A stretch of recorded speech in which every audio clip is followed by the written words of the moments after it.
¿Cuál es el nivel de inteligencia de las personas que sufren trastornos mentales como la ansiedad, la depresión o el trastorno bipolar?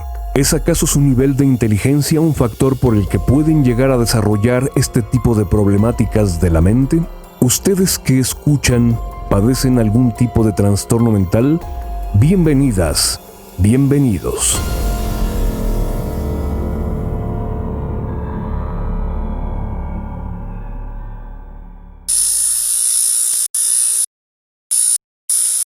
Querida tracaudiencia, hoy es una de esas ocasiones en donde, por fin, podrán saber si todas aquellas personas, que pueden ser ustedes mismos, tienen un coeficiente intelectual por debajo del promedio, y si eso es el causante de los denominados trastornos mentales. Estos van desde problemas de ansiedad moderada a severa, depresión e incluso el denominado trastorno bipolar. Si ustedes padecen o han padecido o conocen a alguien que padece o ha padecido uno o más de estos trastornos a lo largo de su vida, es un indicador de que este canal llamado El Ataque de los Tracks es el elegido para poder conocer un poco más de este y muchos otros temas vinculados. Para que eso suceda, es necesario que ustedes den clic en este preciso instante en la opción que dice suscribirse y posterior a ello den otro clic más en la campana de notificaciones, seleccionando la opción que dice todas para que no se pierdan de nada de nuestro material que publicamos, ya sea a manera de video blog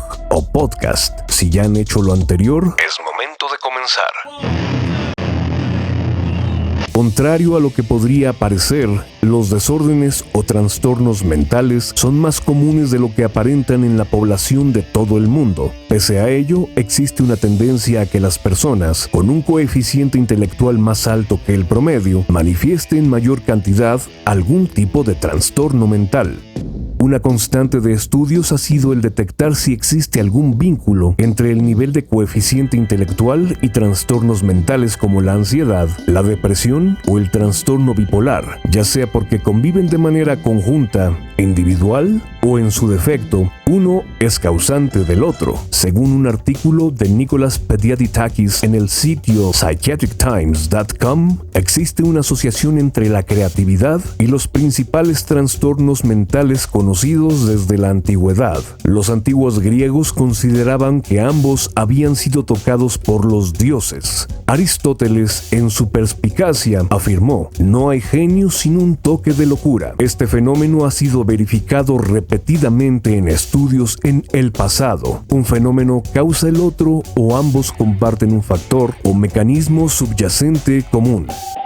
¿Cómo pueden los genios realizar ajustes creativos? Y continúa. Aunque el origen y mecanismo propuestos de la función cerebral de los genios creativos es novedoso, hay evidencia empírica disponible para apoyar esta teoría, que demuestra que la creatividad y los principales trastornos mentales comparten un grupo común formado por individuos con una variante temperamental extrema que, si están dotados de otras cualidades, por ejemplo alta inteligencia, tenacidad, curiosidad, energía, etc., y viven en un zeitgeist, o sea, en el ambiente cultural e intelectual propio de la época en que estas personas vivan, que es enriquecedor y complementario, pueden ser genios creativos. Por otro lado, las personas con un temperamento similar, pero que no tienen las cualidades adicionales, forman un grupo común de individuos que tienen un mayor riesgo de sufrir un trastorno mental mayor. Pareciera entonces, hasta aquí, que todo este cúmulo de características involucradas en la estructura del carácter está supeditado a aspectos externos, donde el individuo se desenvuelve de manera cotidiana para definir si existen posibilidades de desarrollar un trastorno mental o no, dependiendo si dicho entorno favorece o perjudica las posibilidades de realización tanto personal como profesional. OriginsRecovery.com habla en un artículo del 2019 sobre un estudio realizado por la especialista Ruth Karpinski del Pitzer College, en donde explica que se encuestaron a más de 3.700 miembros de una organización donde, para poder ser un integrante de esta, la condición es poseer un coeficiente intelectual que oscila entre los 132 puntos hacia arriba, lo cual suele estar presente únicamente en el 2% de la población. Dicha organización lleva por nombre Mensa.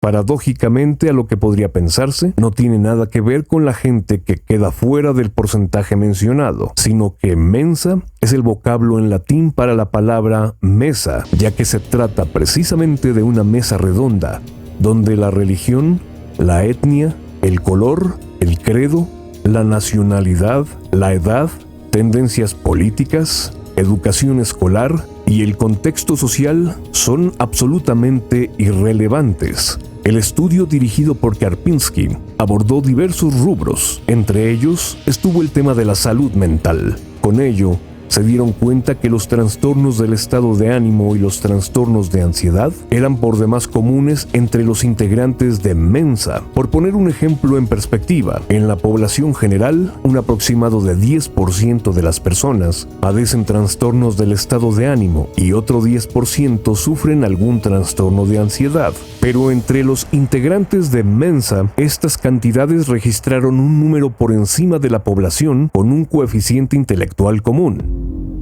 Alrededor del 20% de los miembros informó haber sido diagnosticado con un trastorno de ansiedad y casi el 27% había sido diagnosticado con un trastorno del estado de ánimo como un trastorno grave, ya sea depresión o trastorno bipolar. Hay que recordar que el estudio se realizó en más de 3.700 participantes de la organización, es decir, casi la mitad de los encuestados padece ya sea ansiedad, depresión o bipolaridad. Como podemos darnos cuenta, estos resultados son por demás significativos como tendencia dentro de este grupo de personas con alto coeficiente intelectual. El artículo continúa explicando que el equipo de Karpinski sospechan que la razón de esta alta tasa de enfermedad mental entre los miembros de Mensa tiene que ver con la sobreexcitabilidad psicológica. Este concepto tiene que ver con una predisposición mayor a rumiar y a preocuparse, elementos por demás comunes dentro de las características de los trastornos del estado de ánimo y ansiedad. Y explica, por ejemplo, una persona muy inteligente puede sobreanalizar obsesivamente un comentario crítico de su jefe, tratando de anticipar las posibles consecuencias que podría predecir. Si bien esto es una ventaja cuando se usa para planificar proyectos complejos o adquirir experiencia en la materia, cuando la misma tendencia se vuelve hacia la preocupación y la rumia, los efectos psicológicos pueden ser desastrosos. Esto tendría que ver con el aspecto del temperamento, el cual se aborda en el primer artículo mencionado de Nicholas Pediaditakis, donde menciona que el temperamento se define como las propensiones conductuales innatas particulares de cada individuo, que en última instancia representan la realidad estructural final del cerebro. No solo actúa como un andamio inacabado sobre el cual se forma la personalidad del individuo, sino que también guía la importancia de las influencias ambientales que eventualmente se incrustan en el andamio. Ambos constituyen, junto a las actitudes aprendidas y el ethos, la personalidad final del individuo.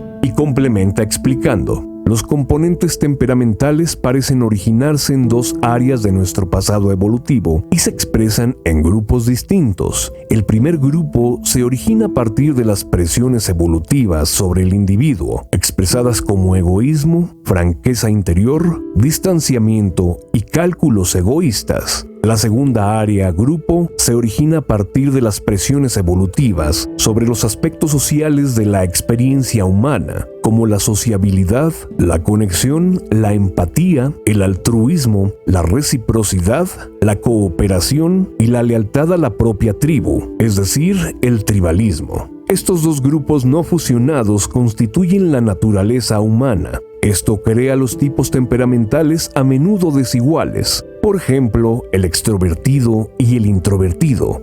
En los genios creativos existe una gran variación de la norma del temperamento innato.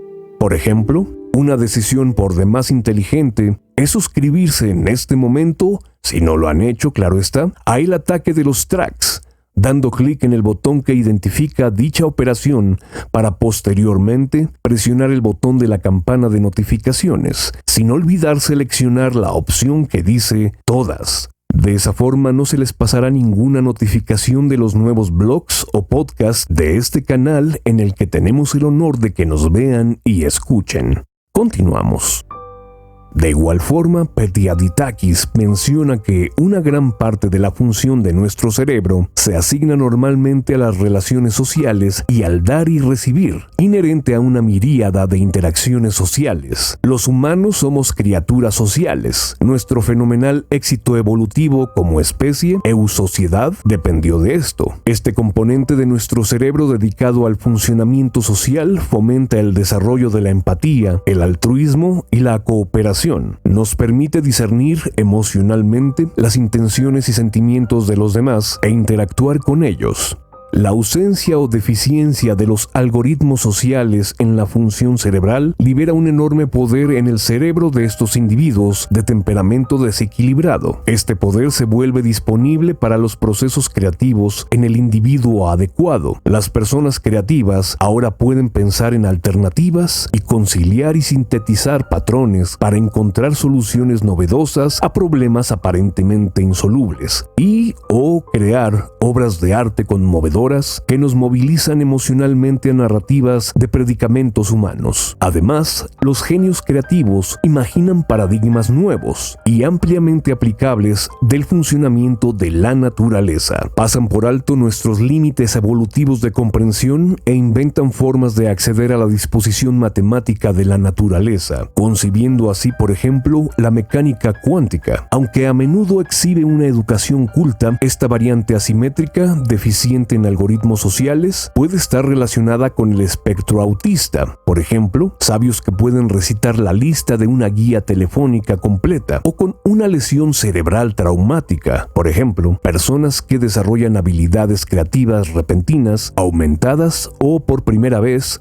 después de la lesión. En el mismo artículo se menciona que las personas con este tipo de la llamada deficiencia cerebral muestran una confianza exuberante como líderes nacionales y figuras religiosas. Junto con la astucia y el encanto, estas personas son a menudo las raras personas que están dotadas de carisma. El individuo carismático es capaz de transformar naciones o crear movimientos religiosos jugando con nuestra naturaleza social. Él o ella usa nuestro anhelo innato de certeza en un mundo de incertidumbre y ambigüedad para atraernos a una sumisión irreflexiva a sus dictados. Los individuos creativos tienden a ser ciclotímicos, mientras que los científicos e ingenieros tienden predominantemente a ser esquizoides. Desafortunadamente, los genios creativos son más vulnerables a los principales trastornos mentales. Hay muchos ejemplos de este fenómeno a lo largo de la historia. Charles Darwin era distante, obsesivo-compulsivo e hipocondríaco. Su codescubridor y compañero genio, Alfred Wallace, también era distante y un vagabundo solitario. Nikola Tesla estaba a menudo mentalmente comprometido y Wolfgang Amadeus Mozart sufría cambios de humor. Beethoven estaba deprimido periódicamente. León Tolstoy era un aristócrata extraño, de otro mundo e idiosincrásico. Y no olvidemos al supergenio y psicótico periódicamente Isaac Newton. Albert Einstein era un hombre distante que maltrataba a su segunda esposa, Elsa, que también era su prima. Más recientemente, Steve Jobs, un genio muy intenso y compulsivo, mostró signos de ciclotimia. Pudo reclutar los poderes creativos de otros y literalmente construyó el reino de la tecnología informática. Sin embargo, bajo juramento, juró impotencia y esterilidad para evitar las obligaciones con su hija. Y la lista sigue y sigue. Winston Churchill, por ejemplo, tenía periódicamente estados de ánimo oscuros. Theodore Roosevelt tenía oscilaciones de humor y los a menudo melancólicos y de otro mundo Abraham Lincoln y Alejandro Magno fueron presos de ataques demoníacos. Los individuos creativos comparten un temperamento desigual, similar con otros individuos que son vulnerables a los principales trastornos mentales. Sus componentes temperamentales son una variante extrema que se origina a partir de presiones evolutivas. Aunque es deficiente en algoritmos sociales, esto libera un enorme poder cerebral que permite a estos individuos libres de obstáculos sobresalir en actividades creativas. Los individuos dotados también de gran inteligencia, curiosidad, perseverancia en el esfuerzo, tenacidad, energía y entusiasmo pueden alcanzar niveles elevados de creatividad en el arte, la ciencia y la política. El estudio de Ruth Karpinski concluye que una posibilidad es que los genes asociados con la inteligencia también lo hagan más propenso a las enfermedades mentales, pero la inteligencia no aumenta directamente su riesgo de enfermedad mental. Otra posibilidad